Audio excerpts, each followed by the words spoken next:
ಸಿದ್ದರಾಮಯ್ಯ ಶಿಷ್ಯನಿಗೆ ಕೆಪಿಸಿಸಿ ಪಟ್ಟ.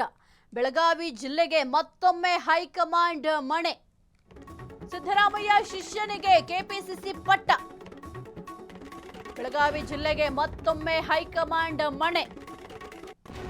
ಗೋಕಾಕ್ ತಾಲೂಕಿಗೆ ಸಿಗುತ್ತಾ ಎರಡನೇ ಚಾನ್ಸ್? ಕೈ ಚುಕ್ಕಾಣಿ ಹಿಡಿಯಲಿದ್ದಾರಾ ಸತೀಶ್ ಜಾರಕಿಹೊಳಿ? ಮಂತ್ರಿಗಿರಿ ಜೊತೆ ಕೆಪಿಸಿಸಿ ಅಧ್ಯಕ್ಷ ಸ್ಥಾನಕ್ಕೂ ಡಿಮ್ಯಾಂಡ್. ಹೈಕಮಾಂಡ್ಗೆ ಸತೀಶ್ ಹೊಸ ಲೆಕ್ಕಾಚಾರ. ವೇಣುಗೋಪಾಲ್ ಕರೆ, ಸಾಹುಕಾರ್ ಡಬಲ್ ಡಿಮ್ಯಾಂಡ್. ಕೆಪಿಸಿಸಿ ಅಧ್ಯಕ್ಷ ಪಟ್ಟಕ್ಕೆ ಸತೀಶ್ ಓಕೆ, ಆದ್ರೆ ಕಂಡೀಷನ್ ಅಪ್ಲೈ. ಹಾಗಾದ್ರೆ ಏನು ಆ ಕಂಡೀಷನ್? ಸಿದ್ದರಾಮಯ್ಯ ಶಿಷ್ಯನಿಗೆ ಈಗ ಕೆಪಿಸಿಸಿ ಪಟ್ಟ ಕಟ್ಟಲಿಕ್ಕೆ ಹೈಕಮಾಂಡ್ ಈಗ ನಿರ್ಧಾರವನ್ನ ಮಾಡಿಕೊಂಡಿದೆ. ಹಾಗಾಗಿ ಬೆಳಗಾವಿ ಜಿಲ್ಲೆಗೆ ಮತ್ತೊಮ್ಮೆ ಹೈಕಮಾಂಡ್ ಮಣೆ ಹಾಕಲಿಕ್ಕೆ ನಿರ್ಧಾರವನ್ನ ಮಾಡಿಕೊಂಡಿದೆ. ಇನ್ನು ಕೈ ಚುಕ್ಕಾಣಿಯನ್ನ ಸತೀಶ್ ಜಾರಕಿಹೊಳಿ ಅವರು ಹಿಡಿಯಲಿದ್ದಾರೆ. ಯಾಕೆಂತಂದ್ರೆ ಈ ಒಂದು ಕೆಪಿಸಿಸಿ ಅಧ್ಯಕ್ಷ ಸ್ಥಾನದ ಪ್ರಬಲ ಆಕಾಂಕ್ಷಿ ಅಂತ ಅಂದ್ರೆ ಸತೀಶ್ ಜಾರಕಿಹೊಳಿ ಅವರು ಪ್ರತಿ ಬಾರಿಯೂ ಕೂಡ ಈ ಒಂದು ಕೆಪಿಸಿಸಿ ಸ್ಥಾನಕ್ಕೆ ಸಂಬಂಧಪಟ್ಟಂತೆ ಮಾತನಾಡ್ತಾ ಇದ್ರು. ಅಂದು ಕೌಜಲಗಿ, ಇಂದು ಜಾರಕಿಹೊಳಿ. ಗೋಕಾಕ್ ತಾಲೂಕಿಗೆ ಮತ್ತೊಮ್ಮೆ ಕೆಪಿಸಿಸಿ ಅಧ್ಯಕ್ಷ ಗಾದಿ. ಲಿಂಗಾಯತ ಬೆನ್ನಲ್ಲೇ ವಾಲ್ಮೀಕಿ ಸಮುದಾಯಕ್ಕೆ ಮಣೆ. ಅಹಿಂದ ಸಂಘಟನೆಗೆ ಸತೀಶ್ ಜಾರಕಿಹೊಳಿ ಸಾರಥ್ಯ. ಯತೀಂದ್ರ ಹೇಳಿಕೆ ಬೆನ್ನಲ್ಲೇ ಶುರುವಾಯಿತು ಹೊಸ ಚರ್ಚೆ. ಅಂದು ಕೌಜಲಗಿ, ಇಂದು ಜಾರಕಿಹೊಳಿ ಅವರಿಗೆ ಮಣೆ ಹಾಕಲಿಕ್ಕೆ ನಿರ್ಧಾರವನ್ನ ಮಾಡಿಕೊಂಡಿದ್ದಾರೆ. ಲಿಂಗಾಯತ ಬೆನ್ನಲ್ಲೇ ಈಗ ವಾಲ್ಮೀಕಿ ಸಮುದಾಯಕ್ಕೆ ಮಣೆ ಹಾಕಲಿಕ್ಕೆ ಈಗ ನಿರ್ಧಾರವನ್ನ ಮಾಡಿಕೊಂಡಿದ್ದಾರೆ ಹೈಕಮಾಂಡ್. ಅಹಿಂದ ಸಂಘಟನೆಗೆ ಸತೀಶ್ ಜಾರಕಿಹೊಳಿ ಅವರು ಸಾರಥ್ಯವನ್ನು ವಹಿಸಲಿದ್ದಾರೆ. ಈಗ ಸದ್ಯಕ್ಕೆ ಅಹಿಂದ ನಾಯಕ ಯಾರು ಎಂಬ ಪ್ರಶ್ನೆ ಕೂಡ ಇತ್ತು. ಸದ್ಯಕ್ಕೆ ಈಗ ಅಹಿಂದ ಸಂಘಟನೆಗೆ ಸತೀಶ್ ಜಾರಕಿಹೊಳಿ ಅವರು ಸಾರಥ್ಯವನ್ನು ವಹಿಸಲಿದ್ದಾರೆ. ಯತೀಂದ್ರ ಹೇಳಿಕೆಯ ಬೆನ್ನಲ್ಲೇ ಈಗ ಹೊಸ ಚರ್ಚೆಗಳು ಈಗ ಶುರುವಾಗಿದ್ದಾವೆ.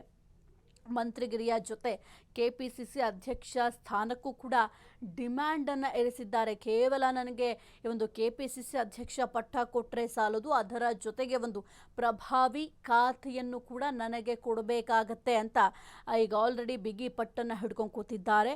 ಬಹಳ ಮುಖ್ಯವಾಗಿ ವೇಣುಗೋಪಾಲ್ ಅವರು ಕೂಡ ನಿನ್ನೆ ಕರೆ ಮಾಡಿದಂತಹ ಸಂದರ್ಭದಲ್ಲಿ ನೀವು ಇನ್ನು ಸದ್ಯಕ್ಕೆ ಕೆಪಿಸಿಸಿ ಅಧ್ಯಕ್ಷ ಸ್ಥಾನವನ್ನು ನೀವು ವಹಿಸ್ಕೊಳ್ಬೇಕಾಗುತ್ತೆ. ಆ ಒಂದು ಜವಾಬ್ದಾರಿಯನ್ನು ನಿಮ್ಮ ಹೆಗಲ ಮೇಲೆ ಹೊರಿಸಲಿಕ್ಕೆ ನಿರ್ಧಾರವನ್ನು ಮಾಡಲಾಗಿದೆ. ಹಾಗಾಗಿ ಆ ಒಂದು ಸ್ಥಾನವನ್ನ ನೀವು ಜವಾಬ್ದಾರಿಯಿಂದ ನಿರ್ವಹಿಸ್ತೀರಾ ಅನ್ನೋ ನಂಬಿಕೆ ಕೂಡ ನಮಗಿದೆ ಅಂತ ಕಾಲ್ ಮಾಡಿದಂತಹ ಸಂದರ್ಭದಲ್ಲಿ ಕೆಪಿಸಿಸಿ ಅಧ್ಯಕ್ಷ ಪಟ್ಟದ ಜೊತೆಗೆ ನನಗೆ ಒಂದು ಕಂಡೀಷನ್ ಕೂಡ ಇದೆ, ಅದಕ್ಕೆ ನೀವು ಓಕೆ ಅಂದರೆ ಈಗ ನಾನು ನೀವು ಹೇಳೋ ಎಲ್ಲ ಕಂಡೀಷನ್ಸ್ಗೂ ಕೂಡ ಓಕೆ ಅಂತ ಹೇಳ್ತೀನಿ ಅಂತ ಸದ್ಯಕ್ಕೆ ಫೋನ್ ಮಾಡಿದಂತಹ ಸಂದರ್ಭದಲ್ಲಿ ತಿಳಿಸಿದ್ದಾರೆ. ಎಸ್ ಕುರಿತು ಹೆಚ್ಚಿನ ಮಾಹಿತಿ ನೀಡ್ತಾರೆ ನಮ್ಮ ಪ್ರತಿನಿಧಿ ಮಂಜುನಾಥ್. ಸದ್ಯಕ್ಕೆ ಬೆಳಗಾವಿ ಜಿಲ್ಲೆಗೆ ಮತ್ತೊಮ್ಮೆ ಹೈಕಮಾಂಡ್ ಮಣೆ ಹಾಕಲಿಕ್ಕೆ ನಿರ್ಧಾರವನ್ನ ಮಾಡ್ಕೊಂಡಿದ್ದಾರೆ. ಅದರಲ್ಲೂ ಬಹಳ ಮುಖ್ಯವಾಗಿ ಸಿದ್ದರಾಮಯ್ಯ ಅವರ ಶಿಷ್ಯ, ಸಿದ್ದರಾಮಯ್ಯ ಅವರ ಪರಮಾಪ್ತ ಸತೀಶ್ ಜಾರಕಿಹೊಳಿ ಅವರು, ಅವರಿಗೆ ಈ ಒಂದು ಕೆಪಿಸಿಸಿ ಪಟ್ಟವನ್ನ ಕಟ್ಟಲಿಕ್ಕೆ ಈಗ ನಿರ್ಧಾರವನ್ನ ಮಾಡ್ಕೊಂಡಿದ್ದಾರೆ. ಆದ್ರೆ ಈಗ ಒಂದು ಕಂಡೀಷನ್ ಅಪ್ಲೈ ಮಾಡಲಾಗಿದೆ ಸತೀಶ್ ಜಾರಕಿಹೊಳಿ ಅವರು. ಆ ಒಂದು ಕಂಡೀಷನ್ನ ಹೈಕಮಾಂಡ್ ಒಪ್ಕೊಳ್ಳುತ್ತಾ, ಹೇಗೆ? ಎಸ್ ಸಾಹಿತ್ಯ, ಈ ಹಿಂದೆ ಕೂಡ ಸಾಕಷ್ಟು ಬಾರಿ ಬೆಳಗಾವಿ ಉಸ್ತುವಾರಿ ಸಚಿವರಾದಂತಹ ಸತೀಶ್ ಜಾರಕಿಹೊಳಿ ಅವರು ಡಿ.ಕೆ. ಶಿವಕುಮಾರ್ ಬಳಿ ಮತ್ತು ಅವರು ಡಿ.ಸಿ.ಎಂ ಹಾಗೂ ಮತ್ತು ಅವರು ಇನ್ನೊಂದು ಖಾತೆಗಳು ಕೂಡ ನಿರ್ವಹಿಸುತ್ತಿದ್ರು. ಈ ಹಿಂದೆ ಅವರನ್ನು ಅದನ್ನೇ ಇಟ್ಟುಕೊಂಡು ಸಾಕಷ್ಟು ಬಾರಿ ಈ ಒಂದು ಹೇಳಿಕೆ ನೀಡಿದ್ರು. ಯಾಕೆ ಅಂತಂದ್ರೆ ಒಬ್ಬರ ಬೇರೆ ಎರಡೆರಡು ಅಧಿಕಾರಗಳು ಇರಬಾರದು ಎಂಬ ಕೆಪಿಸಿಸಿಯ ಈ ಹಿಂದಿನ ಒಂದು ಸಂದೇಶ ಕೂಡ ಆಗಿತ್ತು. ಆ ಸಂದೇಶವನ್ನು ಇಟ್ಟುಕೊಂಡು ಸಾಕಷ್ಟು ಬಾರಿ ಸತೀಶ್ ಜಾರಕಿಹೊಳಿ ಅವರು ತಮ್ಮ ಆಕ್ಷೇಪಣೆ ಕೂಡ ಎತ್ತಿರುವಂತದ್ದು. ಈಗ ಅದಕ್ಕೆ ಕಾಲ ಸನ್ನಿಹಿತವಾಗಿದೆ ಅಂತ ಹೇಳ್ಬೋದು ಸಾಹಿತ್ಯ. ಯಾಕಂತಂದ್ರೆ ಈ ಹಿಂದೆ ಕೂಡ ಸಾಕಷ್ಟು ಬಾರಿ ಹೇಳಿಕೆ ನೀಡಿದಂತಹ ಸತೀಶ್ ಜಾರಕಿಹೊಳಿ ಅವರಿಗೆ ಈ ಬಾರಿ ಈಗ ಕೆಪಿಸಿಸಿ ಅಧ್ಯಕ್ಷ ಪಟ್ಟ ಒಲಿದು ಬರುವ ಸಾಧ್ಯತೆ ಇದೆ. ಈ ನೆಲೆಯಲ್ಲಿ ಈಗ ಸಾಕಷ್ಟು ಬೆಳವಣಿಗೆ ಕೂಡ ನಡೆದಿರುವಂತದ್ದು. ಈ ಹಿಂದೆ ಕೂಡ ಸಾಕಷ್ಟು ಬಾರಿ ಸತೀಶ್ ಜಾರಕಿಹೊಳಿ ಅವರು ಈ ವಿಚಾರವಾಗಿ ದೆಹಲಿಗೆ ಭೇಟಿ ನೀಡಿ ಹೈಕಮಾಂಡ್ ಅನ್ನು ಕೂಡ ಭೇಟಿ ಮಾಡಿ ಹಲವು ವಿಚಾರಗಳನ್ನು ತಿಳಿಸಿ ಬಂದಿದ್ರು. ಆದ್ರೆ ಈಗ ಕುತೂಹಲ ವಿಷಯವೇನೆಂತಂದ್ರೆ ಈ ಹಿಂದೆ ಅರ್ಬಾವಿ ಶಾಸಕರಾಗಿದ್ದಂತ ದಿವಂಗತ ವಿ.ಎಸ್. ಕೌಜಲ್ಗಿ ಅವರಿಗೆ ಅಧ್ಯಕ್ಷ ಕೆಪಿಸಿಸಿ ಪಟ್ಟವನ್ನು ದೊರಕಿತ್ತು. ಈಗ ಎರಡನೇ ಬಾರಿಗೆ ಗೋಕಾಕ್ಗೆ ಒಂದು ಅಧ್ಯಕ್ಷ ಪಟ್ಟ ಸತೀಶ್ ಜಾರಕಿಹೊಳಿಗೆ ನೀಡುವ ಮೂಲಕ ಒಂದು ತಲುಪಬಹುದು ಎಂಬ ಈಗ ಚರ್ಚೆಗಳು ಸಾಕಷ್ಟು ಒಂದು ಕುತೂಹಲ ಮೂಡಿಸ್ತಾ ಇರುವಂತದ್ದು. ಯಾಕಂತಂದ್ರೆ ಗೋಕಾಕಿನ ಮೂಲದವರು ಕೌಜಲ್ಗಿ ಹಾಗೂ ಸತೀಶ್ ಜಾರಕಿಹೊಳಿ ಅವರು ಈಗ ಅವರು ಯಮಕನಮರಡಿ ಶಾಸಕರಾಗಿದ್ದಾರೆ.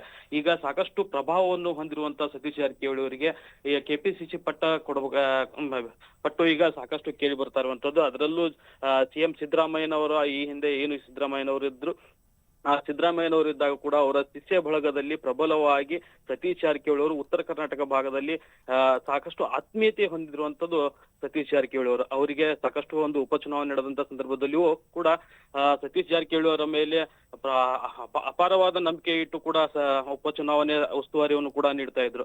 ಈ ಹಿನ್ನೆಲೆಯಲ್ಲಿ ಈಗ ಸಿಎಂ ಸಿದ್ದರಾಮಯ್ಯನವರು ಕೂಡ ಸತೀಶ್ ಜಾರಕಿಹೊಳಿ ಅವರ ಪರ ಒಂದು ಬ್ಯಾಟ್ ಬೀಸುವ ಮೂಲಕ ಮತ್ತು ಡಿ ಕೆ ಶಿವಕುಮಾರ್ ಅವರು ಕೂಡ ಒಂದು ಆತ್ಮೀಯತೆ ಇತ್ತೀಚೆಗೆ ಒಂದು ಹೆಚ್ಚಾಗಿದೆ. ಯಾಕಂತಂದ್ರೆ ಅವರು ಸಿಎಂ ಸ್ಥಾನವನ್ನು ಕ್ಲೈಮ್ ಮಾಡಿದ ಸಂದರ್ಭದಲ್ಲಿ ಸತೀಶ್ ಜಾರಕಿಹೊಳಿ ಅವರು ಯಾವುದೇ ರೀತಿಯಾಗಿ ತಕರಾರು ಎತ್ತಲಿಲ್ಲ. ಯಾಕಂತಂದ್ರೆ ಸಿದ್ದರಾಮಯ್ಯನವರು ಅಧಿಕಾರದಲ್ಲಿ ಇದ್ದಾರೆ ಅಂತಂದು ಒಂದು ಮಾತು ಹೇಳೋದು ಬಿಟ್ರೆ ಡಿಸಿಎಂ ಅವರಿಗೆ ಸಿಎಂ ಪಟ್ಟ ಕೊಡಬೇಡಿ ಅಂತನೂ ಯಾವುದೇ ರೀತಿಯ ಕ್ಲೈಮ್ ಮಾಡಲಿಲ್ಲ. ಈಗ ಅಂತ ಒಂದು ಕುತೂಹಲ ಘಟ್ಟಕ್ಕೆ ಬಂದಿರುವಂತರು ಸತೀಶ್ ಜಾರಕಿಹೊಳಿ ಅವರಿಗೆ ಬಹುತೇಕವಾಗಿ ಈಗ ಕೆಪಿಸಿಸಿ ಪಟ್ಟ ಒಂದು ದೊರಕಿರುವ ಸಾಧ್ಯತೆ ಕೂಡ ಈಗ ದಟ್ಟವಾಗಿ ಕಾಣ್ತಾ ಇರುವಂತದ್ದು ಸಾಹಿತ್ಯ. ಓಕೆ, ಥ್ಯಾಂಕ್ ಯು ಮಂಜುನಾಥ್ ನಿಮ್ಮೆಲ್ಲ ಮಾಹಿತಿಗಾಗಿ.